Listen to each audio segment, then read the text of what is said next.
are you? What is going on? Soni वाले नहीं सुधरने वाले भाई। ये कुत्ते की उस टेढ़ी पूंछ की तरह है जिसे 12 साल नली में डाल के रखोगे वो तब भी टेढ़ी की टेढ़ी ही रहती है। इन्होंने एक मूड सेट करके रखा हुआ है अपने स्पाइडरवर्स के लिए और ये उसके साथ एक्सपेरिमेंट पे एक्सपेरिमेंट किए जा रहे हैं। इनका एनिमेशन वाला स्पाइडरवर्स बढ़िया जा रहा है बस, बाकी लाइव एक्शन गया तेल लेने इन्हें घंटा फर्क नहीं पड़ता। नहीं, इनको बस मोरबियस के राइटर्स को रिपीट करके वापस से मॉर्बिन टाइम को ट्रेंड कराना है। नहीं, अब की बारी ने मॉर्बिन टाइम नहीं बल्कि वेबिंग टाइम ट्रेंड कराना है। ये हमारे मजे ले रहे हैं या खुद के मजे ले रहे हैं नहीं पता चल रहा है भाई। लेकिन अगर इस ट्रेलर की एक दो चीजों को इग्नोर कर दिया जाए तो ट्रेलर काफी कुछ कह रहा है इस मूवी को लेके, इसके एस्थेटिक्स को लेके और इसकी कहानी को लेके, और चिल्ला चिल्ला के बोल रहा है कि आओ मेरा ब्रेकडाउन करो। ऐसे तो आम जनता की समझ में नहीं आने वाला। और चूंकि ये मूवी सोनी के स्पाइडरवर्स के लिए, वेनम 3 के लिए और कुछ हद तक एमसीयू के लिए भी इंपॉर्टेंट हो सकती है तो इस पे बात करना तो बनता ही है। हालांकि एमसीयू की खुद की मूवीज उसके ऊपर असर नहीं डाल रही, लेकिन क्या पता ये वाली कुछ कम कर जाए। और वो एक दो चीजें जो मैंने बोली मूवी के बारे में कि इनको इग्नोर किया जा सकता है, तो उनमें सबसे ऊपर आते हैं इस ट्रेलर में दिखी कॉस्ट्यूम्स जो कि काफी वैनमे टाइप की लग रही है। लोगों की काफी शिकायत आ रही है। और दूसरा इसका सीजीआई, लेकिन इनके पीछे क्या रीजन हो सकता है उस पर हम आगे बात करेंगे। तो मेरी जान, स्वागत है तुम सबका सुपर अनफिल्टर्ड की एक और नई वीडियो में।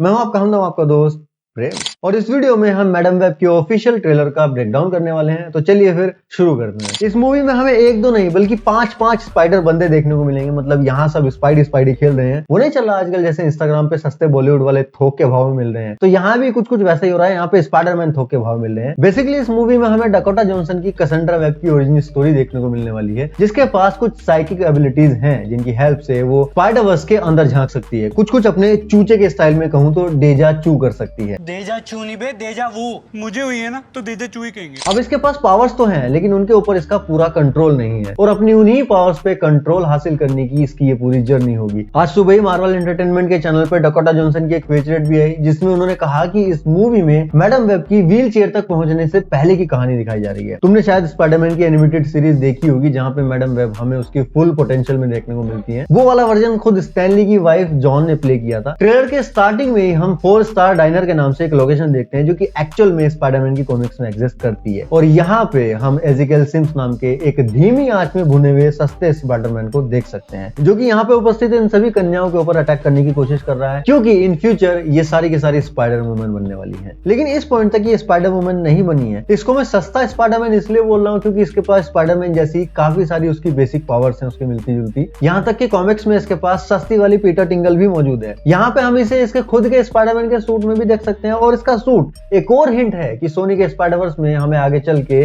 सैम राइमी का टोबी मैगवायर वाला स्पाइडरमैन नहीं बल्कि मार्क वेब का एंड्रू गारफील्ड वाला स्पाइडरमैन का वर्जन देखने को मिल सकता है। इसके सूट के स्टाइल और टेक्सचर को अगर ध्यान से देखोगे तो काफी कुछ द अमेजिंग स्पाइडरमैन 1 वाले स्पाइडरमैन से इंस्पायर लग रहा है ये। इवन इसके लेंसेज भी। इस मूवी में एक्टर ताहर रहीम इस कैरेक्टर को प्ले कर रहे हैं। ये स्पाइडरमैन का काफी रिसेंट विलन है जिसका डेब्यू 2001 में हुआ था। इसे अपनी पावर्स किसी रेडियो एक्टिव मकड़े के काटने से नहीं मिली बल्कि स्पाइडर टोटम से मिली थी। टोटम बोले तो एक ऑब्जेक्ट, फिर चाहे वो कोई निर्जीव वस्तु हो, कोई एनिमल हो या कोई प्लांट हो, जो किसी एक पर्टिकुलर सोसाइटी या क्लैन या फैमिली को एक एम्बलम के रूप में रिप्रेजेंट करता है, उसे टोटम कहते हैं। स्पाइडर टोटम जो है वो कॉमिक्स की स्पाइडर सोसाइटी से बिलोंग करता है और एजिकेल को उसकी पावर्स उसी स्पाइडर टोटम से मिली है। मतलब कॉमिक्स में तो ऐसा ही है, मूवी में वो ओरिजिन स्टोरी चेंज भी हो सकती है। एजिकल सिम्स एक काफी सक्सेसफुल और हाईली स्किल्ड बिजनेसमैन भी है। तो ट्रेलर से इतना तो समझ आ रहा है कि इन फ्यूचर ये बंदा कोई बड़ा कांड करने वाला है और इन सभी कन्याओं का झुंड स्पाइडर कन्याओं के रूप में आके इसे रोकेगा। तो ये यहाँ पे इन सभी को पावर्स हासिल करने से पहले ही मारने के चक्कर में है। सिडनी स्वीनी इस मूवी में जूलिया कारपेंटर प्ले कर रही हैं जिसके कॉस्ट्यूम काफी ज्यादा कॉमिक एक्यूरेट है। ये है इजाबेला मर्स जो कि मूवी में आन्या कोरोजन यानी कि आराना प्ले कर रही है। ये है सेलेस्टी ओकॉनर जो कि मूवी में मैटी फ्रैंकलिन वाला वर्जन प्ले कर रही है स्पाइडर वुमन का। इस मूवी में एमा रॉबर्ट्स भी दिखाई देंगी जो कि अपने लौंडे पीटर पार्कर की असली माता जी यानी कि मैरी पार्कर का कैरेक्टर प्ले कर रही है। और इस मूवी की इवेंट्स के दौरान वो प्रेग्नेंट होंगी और इस मूवी की इवेंट्स का पीटर के ऊपर काफी तगड़ा इंपैक्ट होने वाला है। और एडम स्कॉट इस मूवी में यंग अंकल बेन प्ले कर रहे हैं। इस ट्रेलर का फोकस इन दोनों के ऊपर नहीं था क्योंकि फिलहाल इस ट्रेलर का उद्देश्य हमें स्पाइडर कन्याओं से रूबरू कराने का था और इसके मेन विलन से भी। आगे चल के हमारी मुलाकात पार्कर परिवार से भी होगी। फिलहाल हम ट्रेलर में देखते हैं कि कैसेंड्रा ग्रेजुअली अपनी पावर्स को कंट्रोल करना सीख रही है। एंड यस, ये मूवी वेनम वाले यूनिवर्स में ही सेट है जो कि स्पाइडरमैन नो वे होम के चलते ऑटोमेटिकली एमसीयू के साथ कनेक्ट हो जाती है। यहाँ ट्रेलर के स्टार्टिंग में हमने स्टार डाइनर वाला जो सीक्वेंस देखा वो मे भी उस टाइम का है जब कैसेंड्रा अपनी पावर्स के ऊपर कंट्रोल करना सीख चुकी थी काफी हद तक, तभी वो यहाँ पे वापस से डेजा चू करती है, रिपीटेडली कर ही रही है, लेकिन इस पॉइंट तक बाकी के महिला मंडल को उनकी पावर्स नहीं मिली है। और ऐसा हो सकता है कि पीटर की माताजी मैरी इसी डायनर में काम करती हो और इसी की वजह से वो भी इस सब कांड के साथ कनेक्ट हो जाएं। और एक पॉइंट पे एजिकेल मैरी पार्कर को भी मारने की कोशिश करे। इस मूवी में पीटर पार्कर का जन्म भी हमें देखने को मिल सकता है। अंकल बेन इस कहानी में ईएमटी टीम के साथ फिट होते हैं।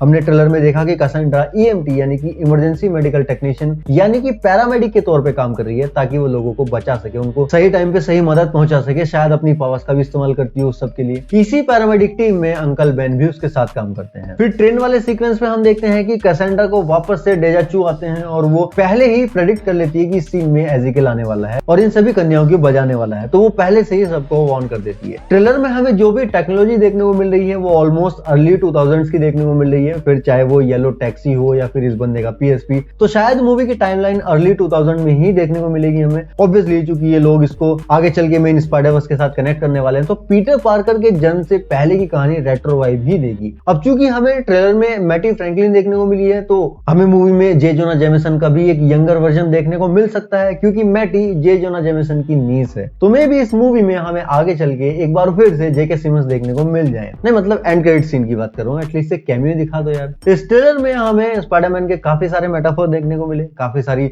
मकड़ियां हैं, इसके पीछे रेड कलर का अम्ब्रेला है और इतना बड़ा सा पी इसके ऊपर गिर रहा है पीटर पार्कर के मेटाफोर के रूप में। इवन जितनी भी कैरेक्टर्स की कॉस्ट्यूम थी, that all are obvious reference of Spiderman itself. बस सभी को यहाँ पे एक शिकायत है कि ये कॉस्ट्यूम्स आज के टाइम के हिसाब से काफी ज्यादा फैनमेड लग रही हैं। तो उसमें मेरा प्रेडिक्शन ये है कि चूंकि ये मूवी पास्ट की टाइमलाइन में टेक प्लेस करती है, तो इंटेंशनली कॉस्ट्यूम को थोड़ा सा उसी हिसाब से रखा गया है। ऑल्दो अभी डेफिनेटली थोड़े बहुत इंप्रूवमेंट होंगे सीजीआई में, जो कि हमें फाइनल कट में थिएटर्स में देखने को मिलेंगे। मे बी सोनी वाले मैडम वेब के कैरेक्टर को इस्तेमाल कर सकते हैं इस यूनिवर्स के निक फ्यूरी के रूप में, अगर इनको अपनी खुद की एक अवेंजर्स वाली टीम बनानी है तो। खैर इस ट्रेलर में और भी काफी सारी डिटेलिंग थी, लेकिन उसका फ्रेम बाय फ्रेम ब्रेकडाउन करना पड़ेगा, उसमें टाइम लगेगा। अगर तुम लोग कमेंट्स में बोलोगे तो मैं वो वीडियो बना दूंगा। बाकी तुम बताओ तुम्हें ये ट्रेलर कैसा लगा और कैसे लगी मेरी वीडियो। अच्छी लगी तो लाइक करो और चैनल को सब्सक्राइब करो, और वीडियो अच्छी नहीं लगी तो कमेंट करके बताओ क्या प्रॉब्लम है, क्या इंप्रूवमेंट किया जा सकता है। तुम लोग चाहोगे बताओगे तभी इंप्रूवमेंट हो पाएगा। हम मिलते हैं नेक्स्ट वीडियो में, तब तक के लिए सायोनारा।